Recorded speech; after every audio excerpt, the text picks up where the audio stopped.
Bueno, para empezar, realizaríamos un análisis termodinámico para nuestro proceso de obtención de butilacetato.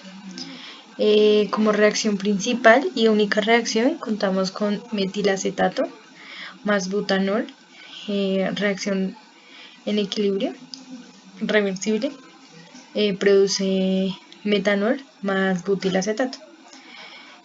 Aquí, como vemos esta tabla, contamos con cada una de las especies, las entalpías de formación, las energías libres de formación y los CPI.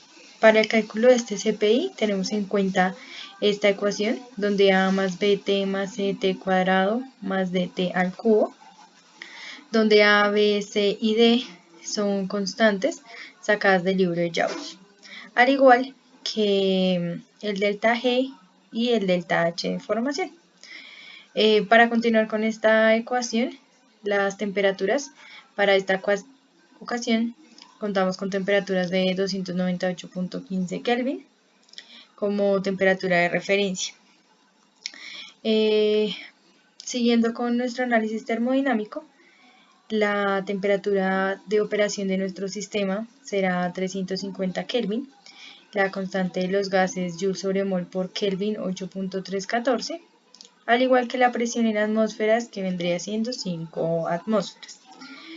Para el cálculo de la entalpía estándar, hacemos uso de la siguiente ecuación que se ve acá, que es la sumatoria de la entalpía de formación estándar por nu, donde nu es el coeficiente estequiométrico de cada una de las especies, donde el signo negativo representa los reactivos y el signo positivo representa los productos. De igual manera, para el cálculo del delta G se tienen en cuenta los delta G de formación multiplicados por el nu, esto en una sumatoria. Y así también para el delta CP, con cada uno de estos CPI multiplicados por el nu en sumatoria.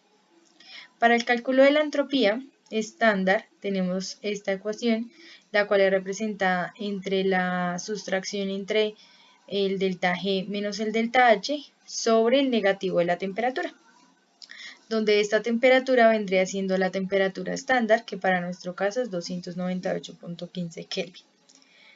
Continuando con la evaluación termodinámica para la reacción a la temperatura de operación, que vendría siendo 350 Kelvin, usamos la siguiente ecuación, en donde es el delta H estándar más el delta Cp por el cambio de la temperatura, donde esta temperatura va a ser la temperatura de operación de nuestro sistema, que sería 350 Kelvin, menos la temperatura estándar, que sería 298.15 Kelvin.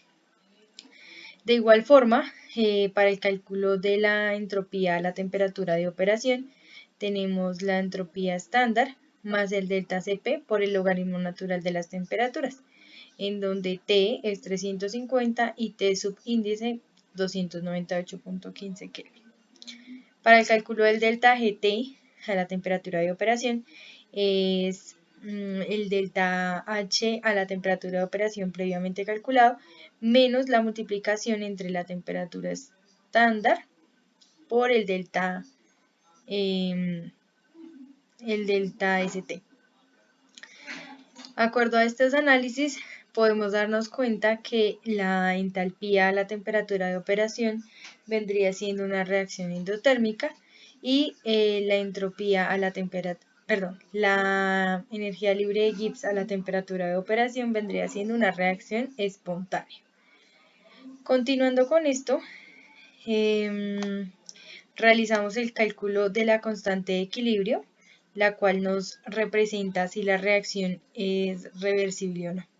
Inicialmente realizamos el cálculo de la constante de equilibrio estándar, es decir, a 298.15 Kelvin, y después de esto realizamos el cálculo de la constante de equilibrio a la temperatura de operación, que sería 350 Kelvin. Para continuar y realizar este análisis de si la reacción es reversible o no, tenemos en cuenta la siguiente heurística, en donde la constante de equilibrio es menor a por 10 a la menos 3, mayor a por 10 a la menos 3 y menor a por 10 a la 3. Es decir, que si el valor es mayor a por 10 a la menos 3, la reacción no ocurriría y por ello, pues no vendría siendo una reacción reversible, sino irreversible y no espontánea.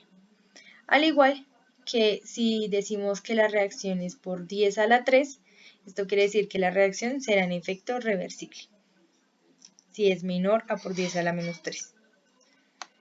Esto como análisis termodinámico.